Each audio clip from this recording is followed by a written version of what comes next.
They want you to do it online. Absolutely. Well, good morning, everybody. Good morning, Mike. Welcome to Talking Nag this morning. It is Tuesday, the 5th of May. Hey, so the first item up on our list of things to do, just to remind everybody, got this nice little yellow thing came through the door yesterday.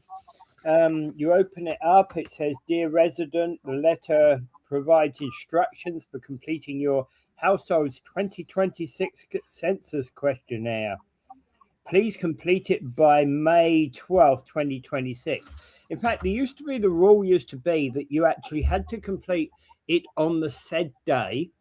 And they had massive amount of people coming out and collecting these census forms. And it was supposed to be all the people that were in your house today. So if Auntie Mavis and cousin Mary were over, they'd be on your census. Yes. Yes. So basically, anyway, do your census. I don't know if they ask for race anymore on the census. They used to. I remember doing it my very first census, and I had to identify the ethnic, what the ethnic makeup of myself was. And being the typical North American, it was a little bit of this, a little bit of that, 4 or 5 different ingredients to make the perfect selective. It's like, it was by random, but you might think it was selective breeding because I'm so perfect. Well, interesting because I remember back in England when I was a kid, they were asking about the colours of your bathroom furniture and things like that, and my mother refusing to fill that in because it's not relevant to anybody understanding, the census of the population, That's nonsensical census. Yeah. It was just not. Look, I think I know the reason why. Data and collecting data and understanding how people think or what they do. All these things are very, very interesting to statisticians, and they're wondering how the country's doing, how the people are feeling, or where they're going. All this is of massive interest to statisticians. Yeah. So I don't know. It's kind of interesting. I think we're getting probably. I don't know what the population of Canada is anymore. It's breaking 40 million. Getting to the 40 million mark. Yeah, I don't think it's yet gone past the 40 million, but that's kind of where we are. Good morning, Betty. Census. It's next Tuesday, actually, is Census Day, so 12th of May. All right, and you'll get if you haven't already got it, you will get a yellow thing through, and on the top tab it says secure access code, and so you don't show that to anybody. That's what you plug into your computer when you're doing a census. I see the value. I don't trust the Canadian government. Their bureaucracies are so mixed up and full of appointments of people, so that our census might be non-census, might be uncensus or senseless. Our census might be senseless.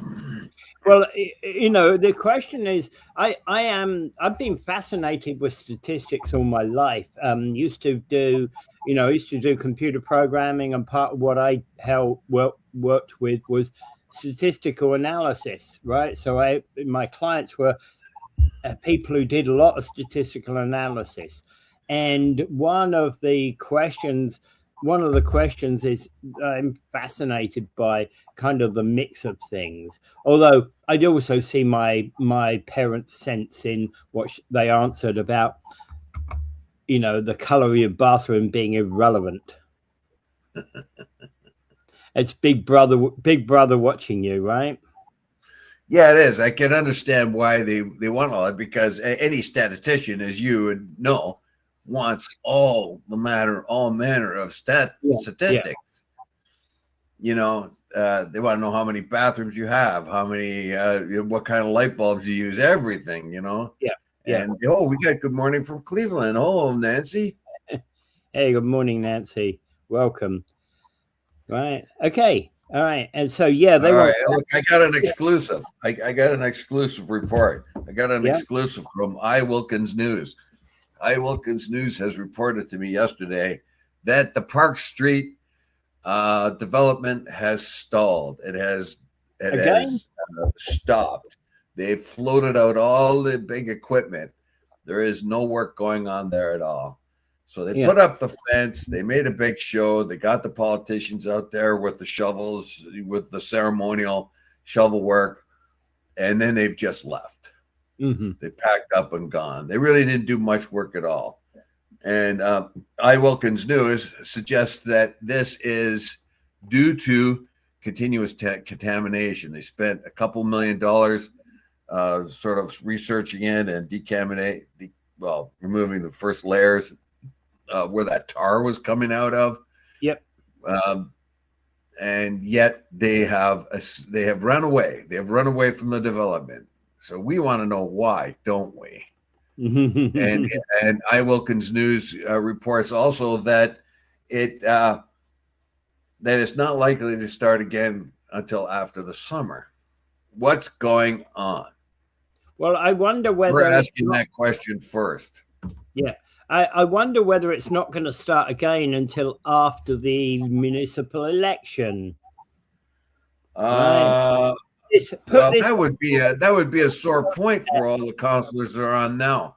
They could be asked, "Hey, you said this thing was up and running. What's going on? How come you haven't made it happen?" Yeah, but again, it's such a hot potato that you're building whatever it is they're building on this hot potato piece of land that's full of contaminants. Yeah, I'll try to look it up now and see if there's anything reported on it.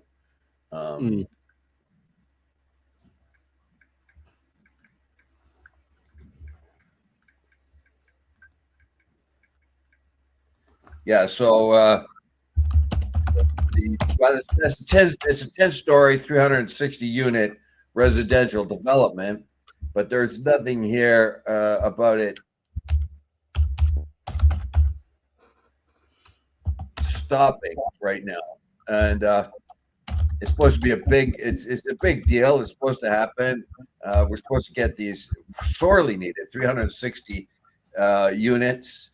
It's a good place for people, hopefully people have modest incomes, because it will enliven the downtown again also, but it would also provide a lot of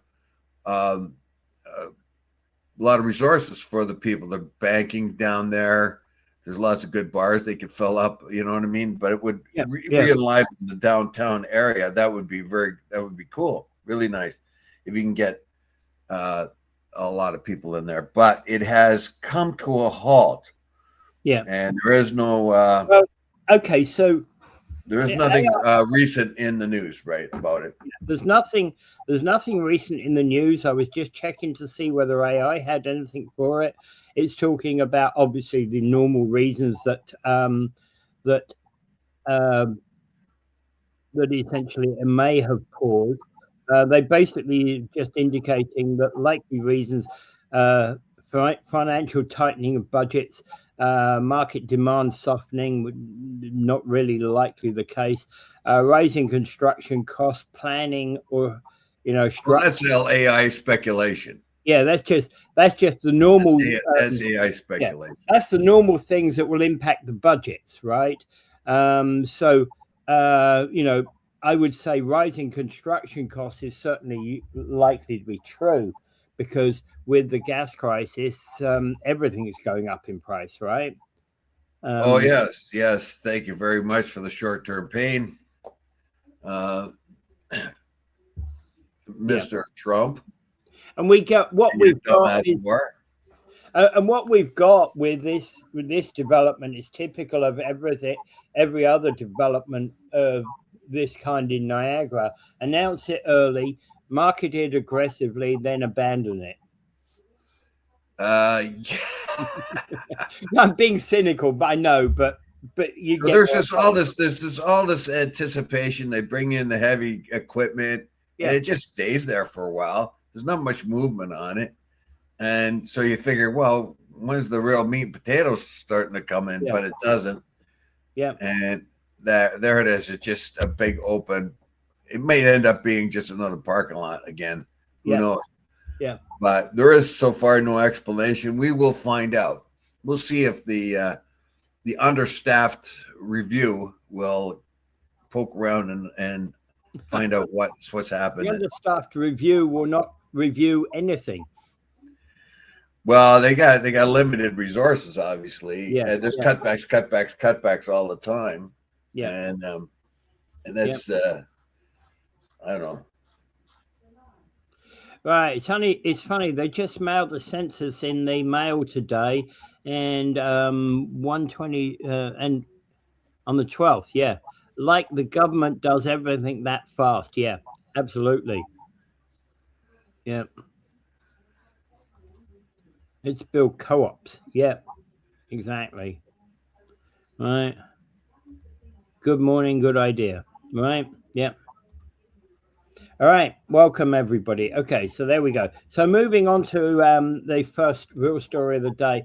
The Chamber of Marine Commerce is urging federal action on the labor shortage that it sees in the next couple of years. They're saying a third of their workforce are expected to retire by 2029, and they've got nobody replacing them. All right. Well, isn't this I have to ask, isn't this a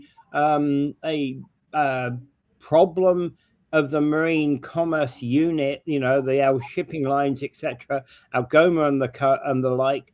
Have they not been investing in their future?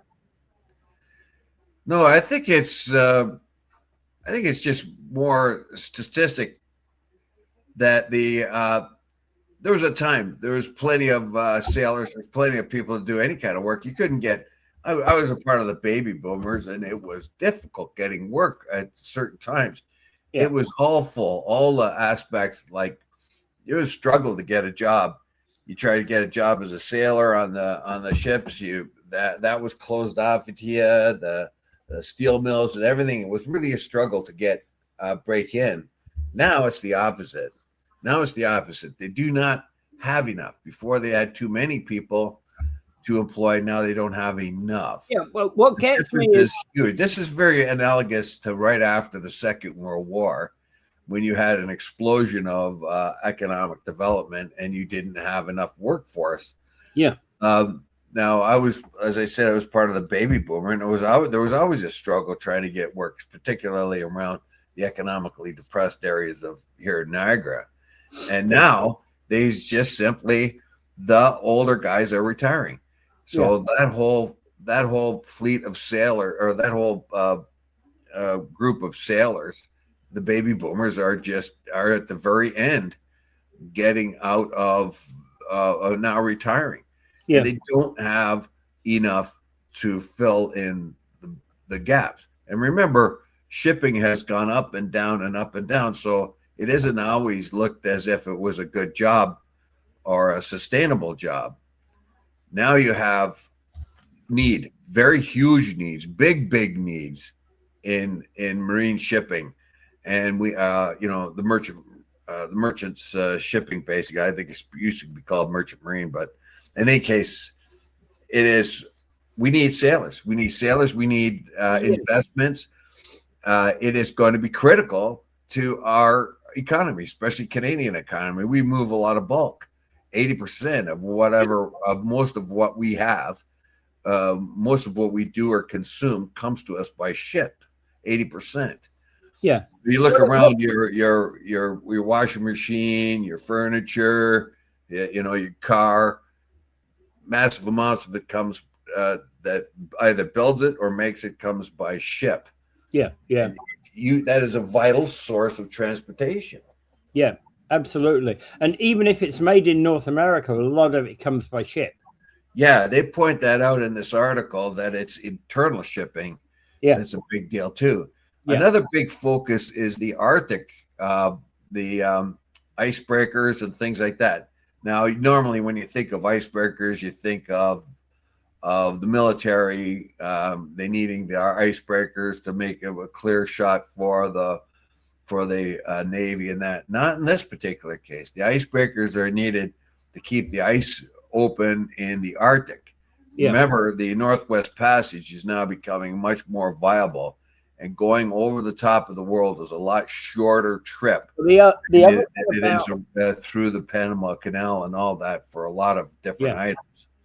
and actually, one of the arguments about that whole thing is that there are many of those northern communities in northern Quebec, northern Ontario, and other parts of the north that actually need rely upon the ships actually delivering large items to those areas. So, for example, new school buildings, new medical centers, new factories, etc., all going up there by ship. Well, it's yeah. So, but I would say as far as economic, yeah. So those communities are reliant on shipping. Yeah. But as far as the big economic numbers, the chamber here is flying the alarm flags, basically saying that we really have to, if we want to keep up with the G7, we got to get a lot of very critical conjunction. Of course, now we are in an age where everybody is alarmist when they come out with a news. Anytime they have a news release, we find that everybody's alarmist. Yeah. So no matter what it is, we're going to need more toothpicks. The world will have no toothpicks. We're going to have lots of things in people's teeth, and they'll make it sound like a mountain. In this particular case, of course, they come on with the world is coming to the end if we don't have more marine investment, et cetera, et cetera. Yeah. But if you get past that, you can see that they really, really have a lot of very solid points in here, and they are pointing out that prioritizing marine shipping, the $5 million trade diversification corridors funds, and $1 billion Arctic infrastructure fund. All these things have to be border service. There's a bunch of different things that they have recommended, and there was only one or two schools where you can actually train to be a sailor, and be a quality worker on these ships.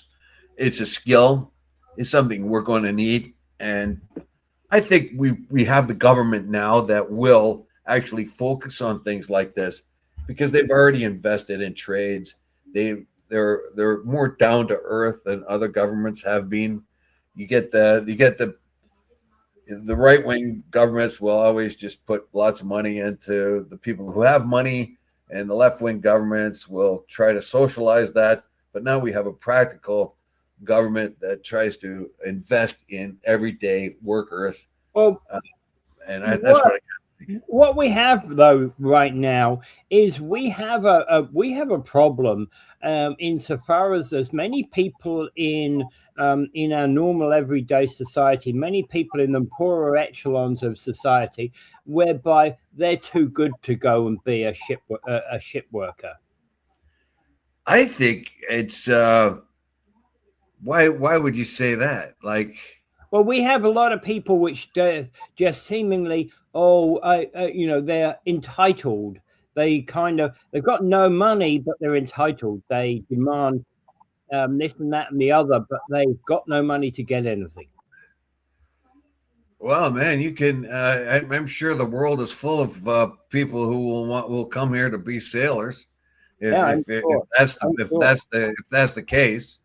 Yeah, I'm sure there'll be all kinds of people somewhere in the world who will come here to be a sailor. Be glad to have that job. But I don't think that's it. I think the biggest problem is the isolation of young people today. They're kind of like they're afraid to move out of their town, afraid to move out of their basement. That's what I think is generally the general thing that I see is they just don't want to move out of their basement. They haven't got a sense of adventure, that kind of thing. If anything, that's what I see. You know, they're not prepared. They're not prepared to move out of the home. The comfort level is something, and I think probably COVID exacerbated that. That's what I would think. Here's an opportunity. I would have been glad for the opportunity when I was younger to work in here. We don't need more lawyers, Rick. What we need is carpenters. We need carpenters. We need mechanics. We need marine mechanics. We need sailors. We need roofers. We need electricians. That's what we need. We need lots of those. We need good miners. We need skilled miners. That's what we need. We need all kinds of that. We need skilled oil drillers, roughnecks on the roughnecks out west. We need all of those. That's what we need. We need that solid middle class tradesperson or skilled person. That's what we need. That's what's going to drive the economy. I know. Coming from a port town, there was a lot of my schoolmates ended up on the ships. Yeah. Well, why not? Well, of course, Britain has got that survives because of its merchant marine. You know, so yeah. I know a lot of people I went to school with were on the ships, right?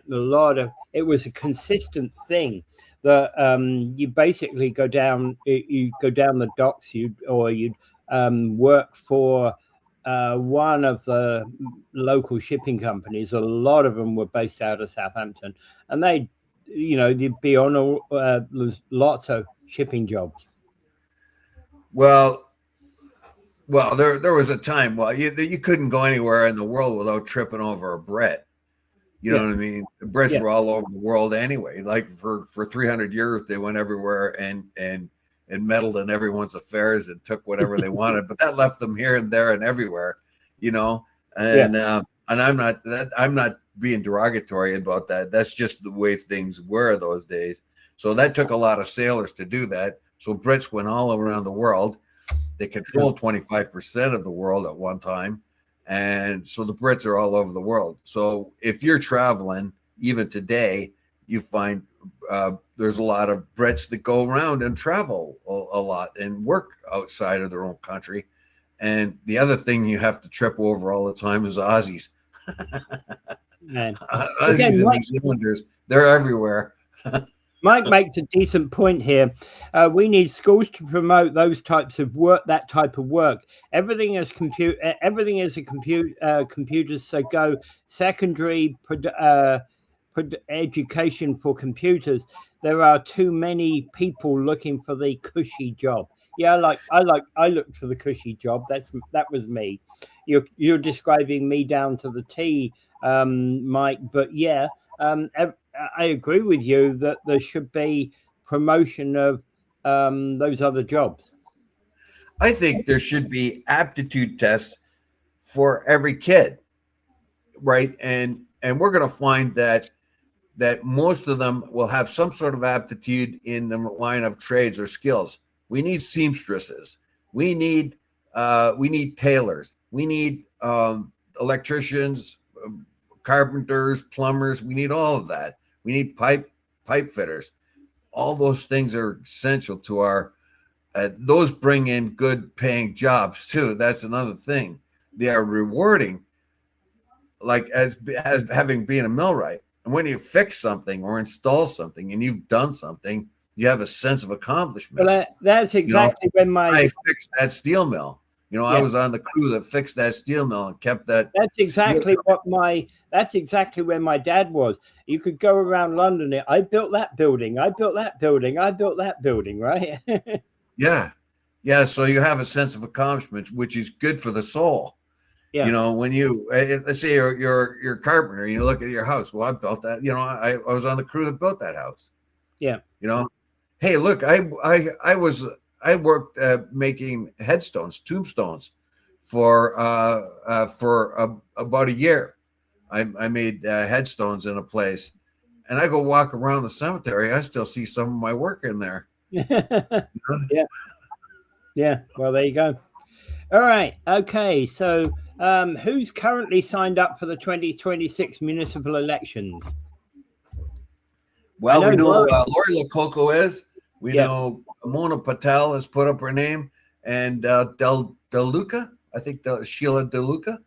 I think is the third one. I'll have to look it up though. Yeah. Has there anybody stood according to the papers right now for the region? I'll have to get this out. So it breaks everything down. It's got West Lincoln, so Cheryl Gannon, who I know, as I said before, is a Kiwanian.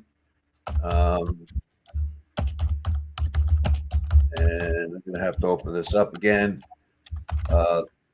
Well, we do know that our own mayor, Jim Duodati's already signed up, so he's going to be contender for mayor.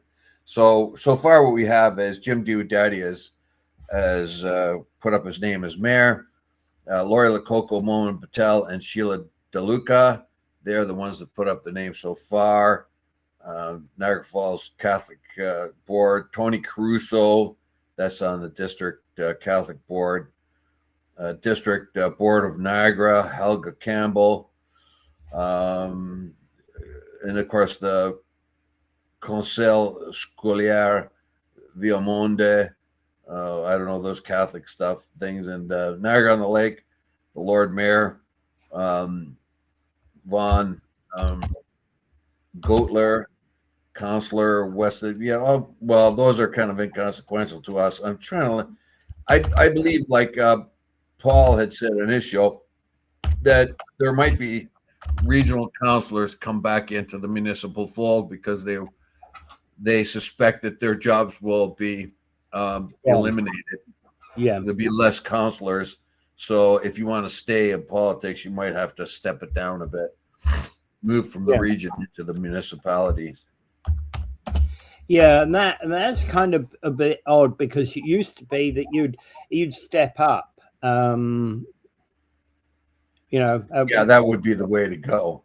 Yeah, you'd step up and you'd use regional council as a method by which you can become then a future MPP or MP. Yes. Yeah. Yeah. All right.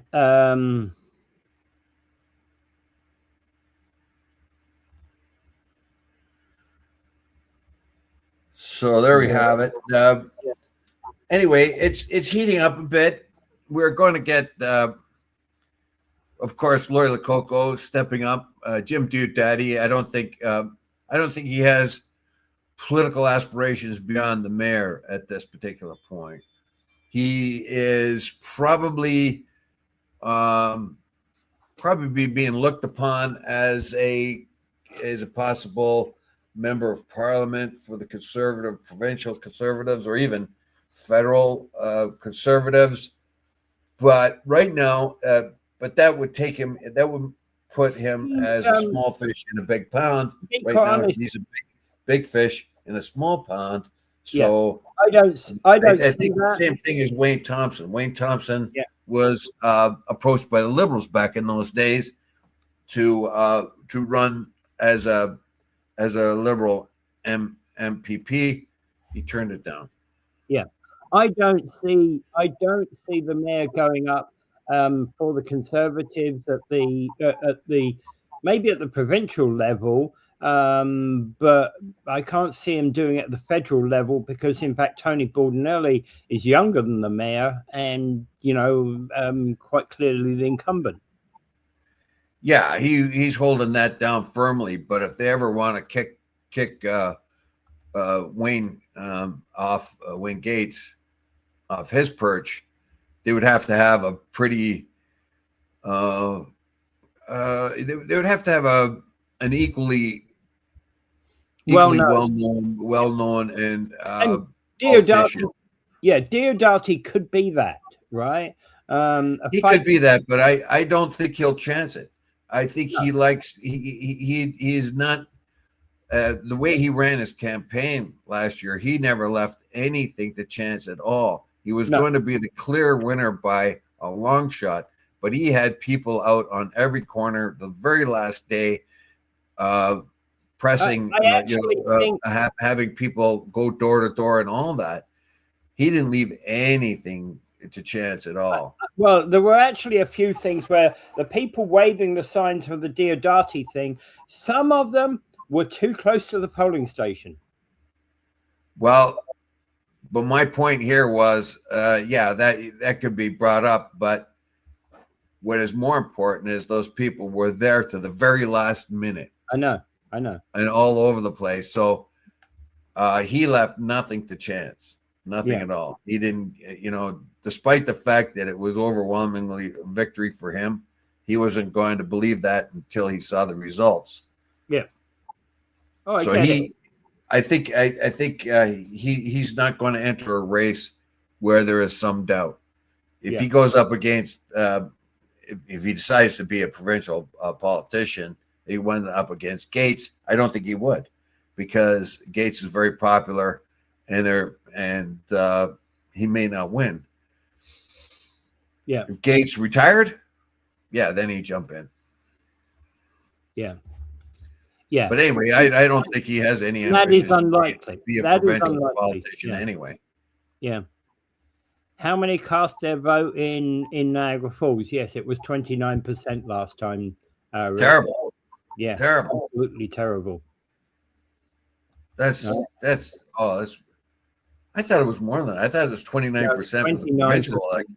No, it was 29%. Oh God. Yeah. Yep. I know. Pretty disgusting. God, that's bad, because at the time before that it was around 38%. Yeah, I know. It had gone up by 2 points the previous time. Went to 29%, but it was the COVID vote, remember? Yeah, that was part of it too. Yeah, but I always vote. I always vote, even if I have to hold my nose. Even if I don't like any of the options, I hold my nose and pick the one that I like the most, or hate the least. But most of the time, there's somebody there that I feel has enough character or political sense to be. So let me put it this way: Would you think you might vote for somebody like Jody Burdett? Possibly, but I don't know much about Jody. Jody comes across as being very eccentric, but as we found out from Paul Lemire in his show, that Jody puts in a lot of work. I don't think digging into.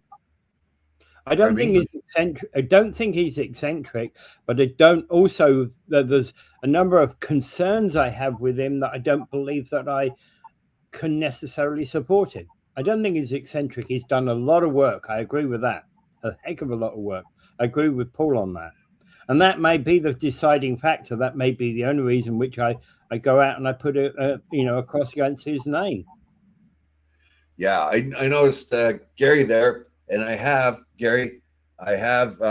reported from I Wilkins News the exclusive we had about the Park Street debacle. Here is Gary again. Jody will have my vote all day long. That might not be enough. I don't know if Jody has made a lot of effort, and at first he comes across as very eccentric and very annoying when he had the shadow council kind of thing going on.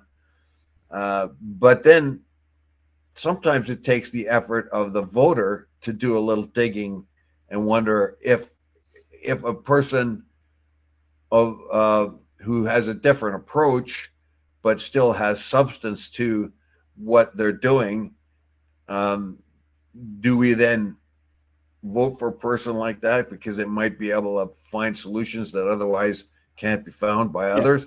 I'm not so sure. I have very little doubt Jody will not get in at all. Because the average electorate will not take the time to sort of suss out what he's all about, and whether or not, I don't even know whether he's worth it or not myself, as a candidate. What about Ringo Beam, John Ringo Beam? Now there's a guy who knows tons and tons and tons of stuff and keeps his eyes on everything. Yeah, he's like Jerry, and in a way, like he's got his eyes on all these things going on. And I would support Ringo. Again, like Jody, I won't agree with everything that John Ringo Beam will say, but he's a man worthy of support. Well, the problem with Johnny's got to pare down his objectives.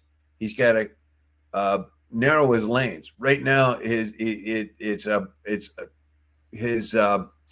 thinking's like an artery of roads going away. Like he's just got to settle in on certain points and certain aspects, look organized, be very clear in his messaging, and he'll have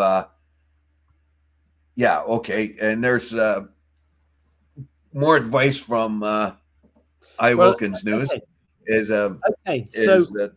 So we've got to mention this.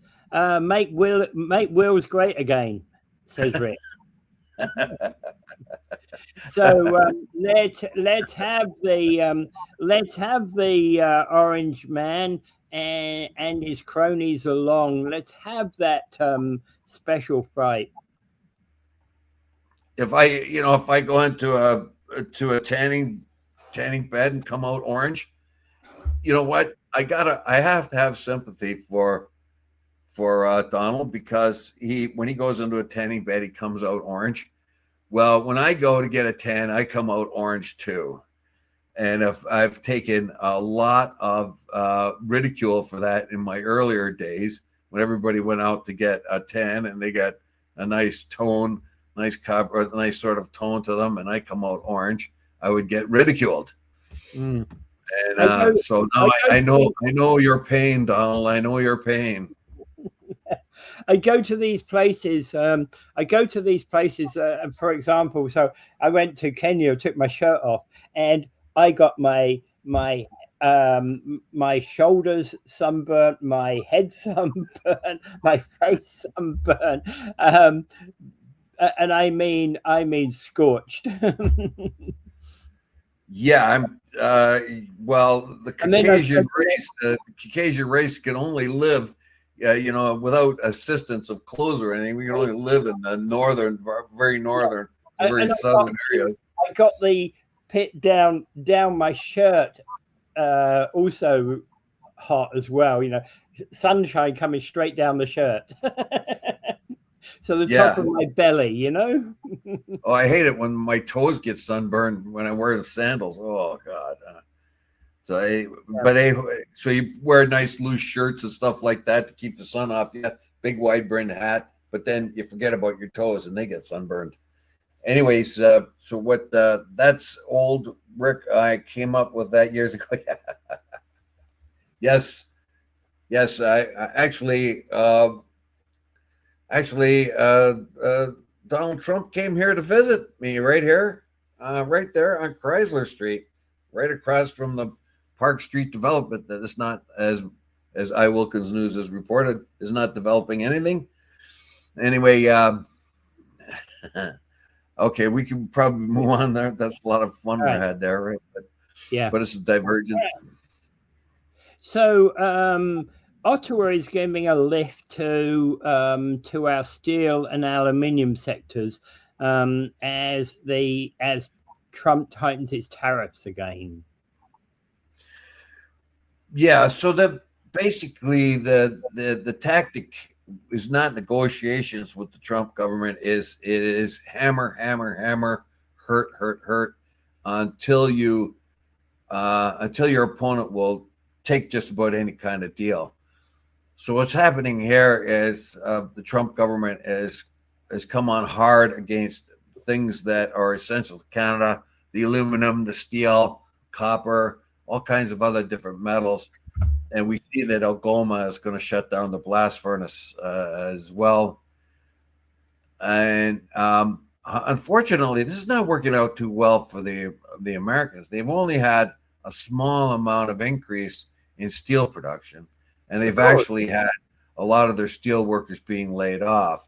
Yeah, and also have had bad effects of the increase in tariffs that make aluminum, copper, and steel, and all things else, and nickel, more expensive, which has kind of reduced the ability of the American industry to make things that are affordable.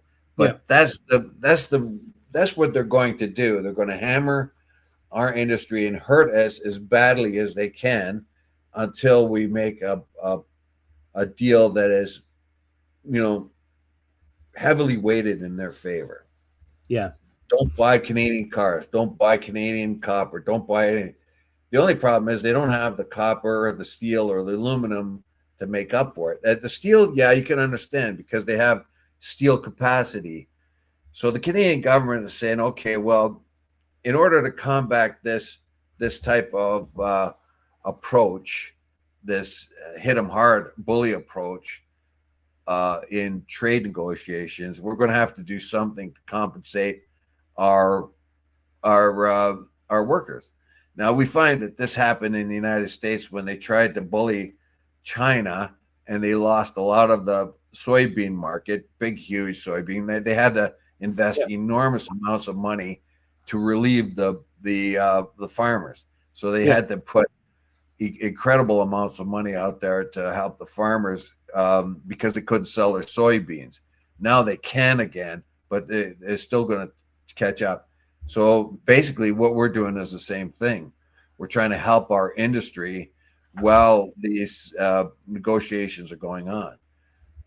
Unfortunately, we're going to have to deal with Trump and his goons, Greer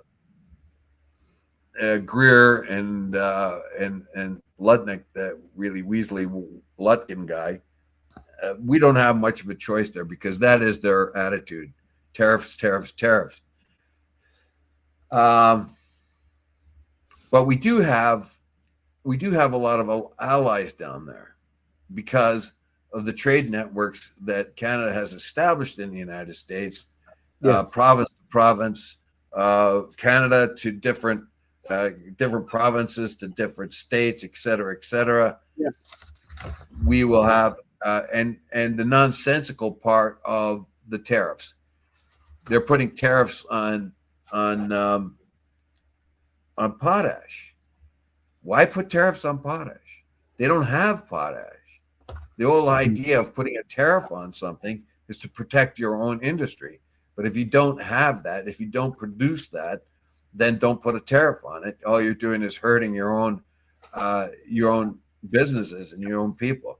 So if they're putting a 10% tariff on Canadian potash, what that means is that increases the price for the farmer, and then the farmer has to go back to the federal government and ask for relief, as they have done for the soybean.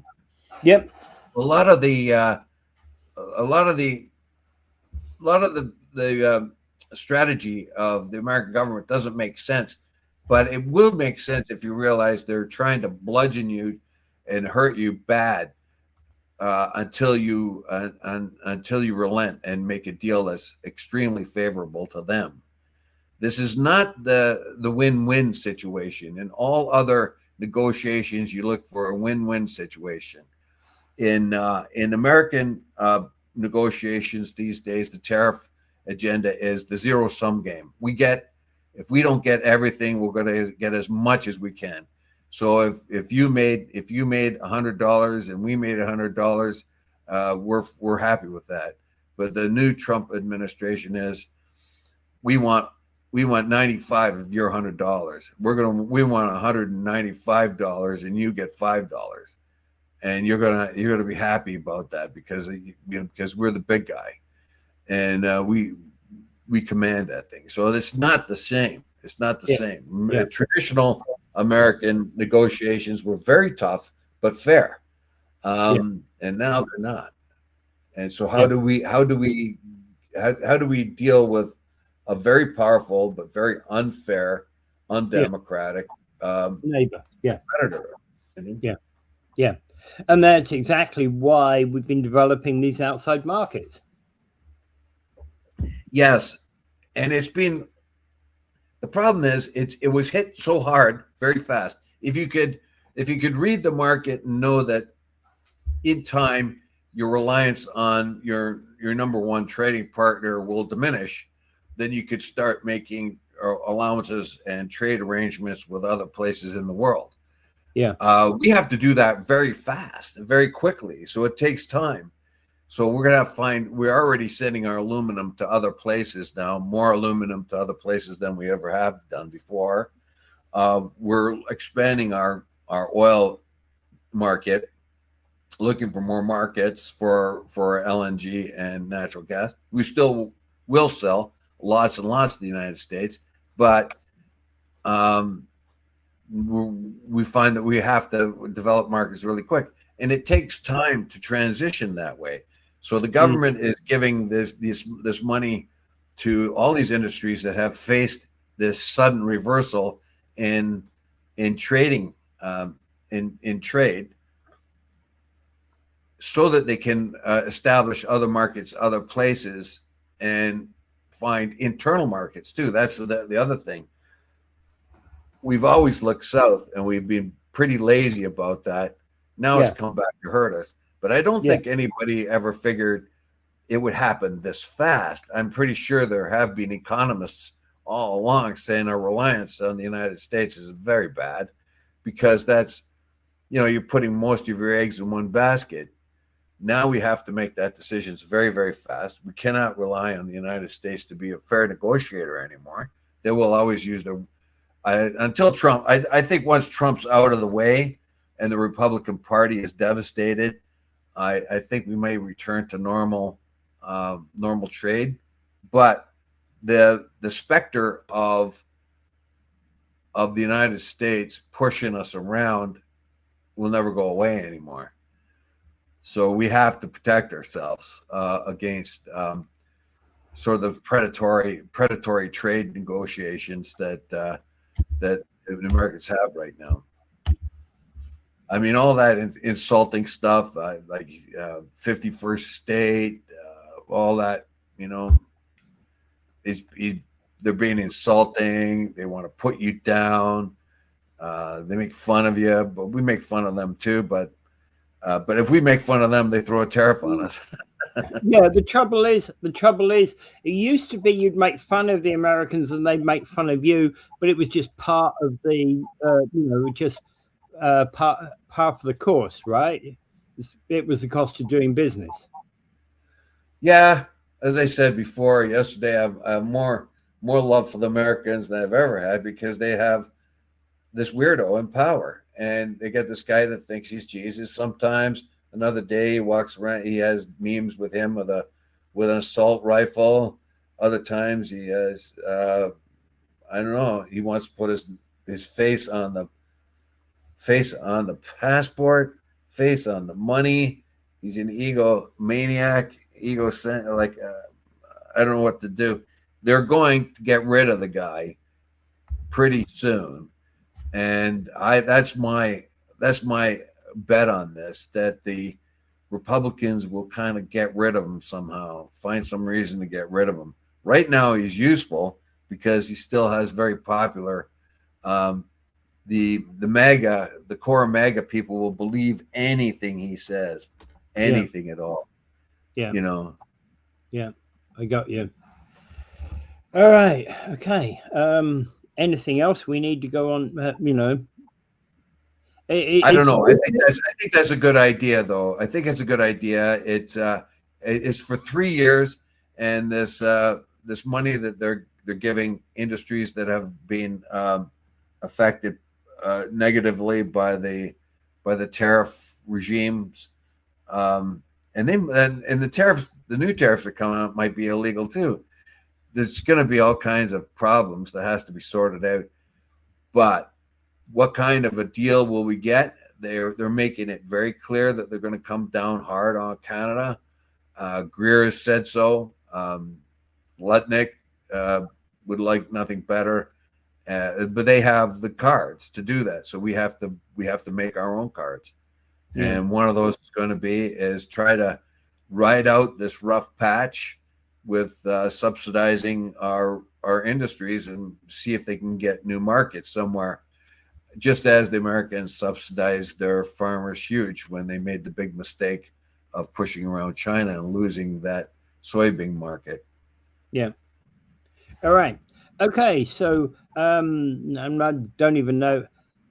So this recent outbreak of hunter virus on a luxury cruise ship, and this is a rare virus, and it's caused by rats, I believe.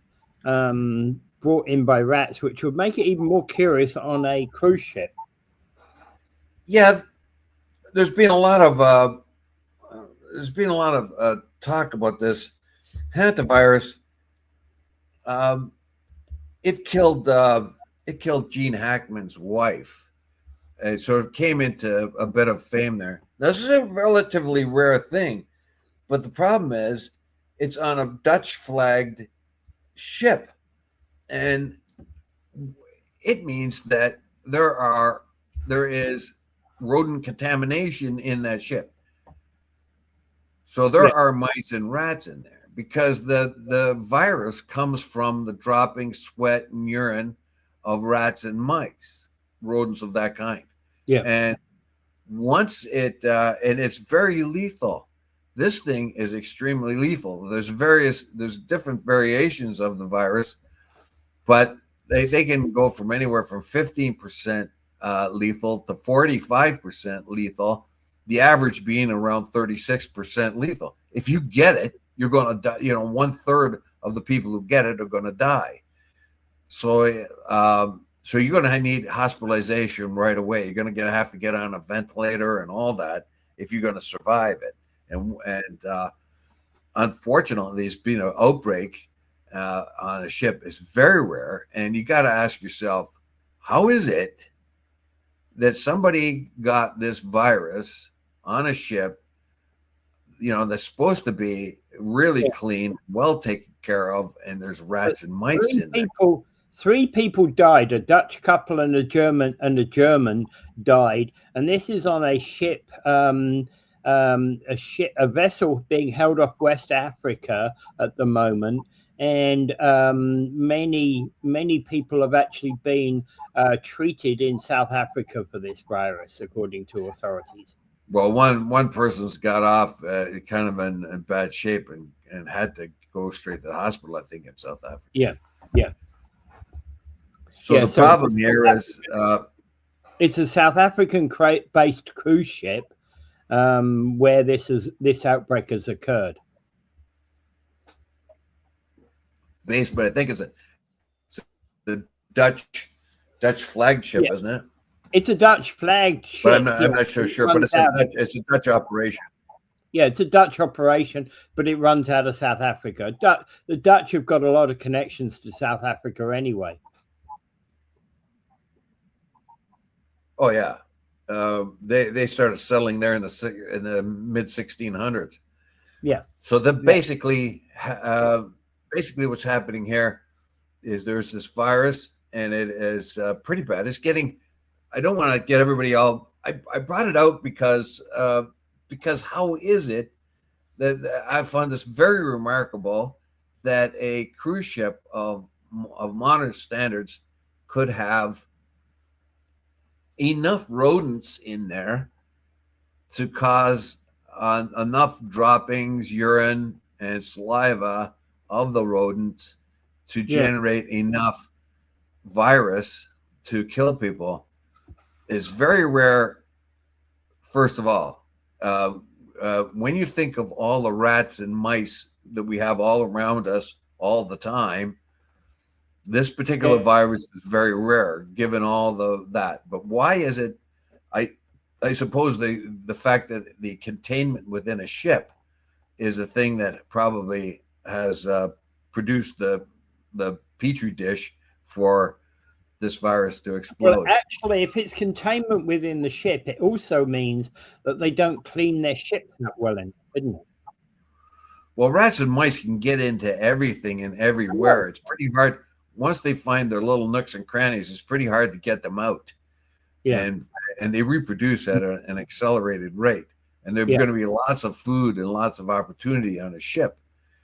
I mean, even in the sailing ships, the old sailing ships that were not, they always found places to hide the mice. Oh, yeah, I know. Mice and rats. But they also used to clean. They also, in the old sailing ships, they also used to take the crew and try their best to get rid of them, right? Yeah, but they never could, and that's the whole point. Even in a sailing ship of the old days, you would think they'd know every nook or cranny. Somehow, the rats and mice were able to survive, and unfortunately, they went around and populated areas with rats and mice that were not indigenous to the area, and kind of ruined a lot of things. Yeah. Oh yeah. So without, I don't know, and then you have, but anyway, well that's aside from it. The main thing here is this hantavirus out there. And this is just another lesson that we just have to keep learning all the time. We think we're clean and hygiene enough. And I think probably the shipping companies are doing cutbacks, a little more cutbacks. They probably cut back on their cleaning staff, and they cut back on Rick says he's going to go get his mask now. Yeah.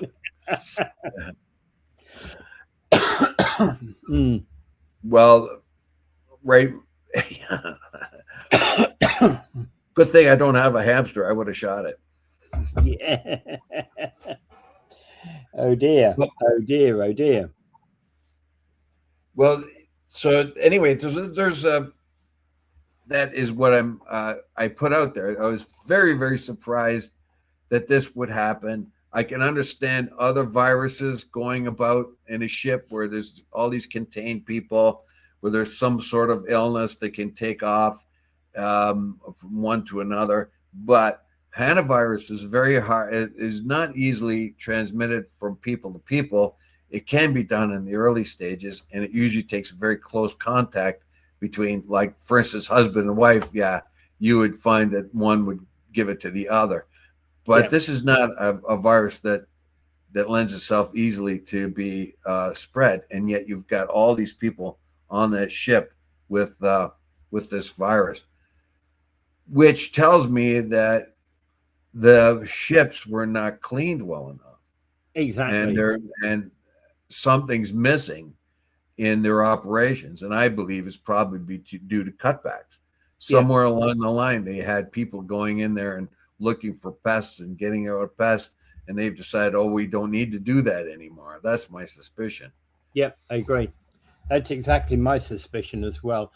I'm going to have to end up going early today, so I need to go kind of 8 o'clock-ish, almost bang on. Got a court date this morning. Okay, I'll sign off with focusing on Gaza again. It's not working, of course. The Israelis have killed some more people in Gaza again, and that plan, that peace, the board of peace, is not working.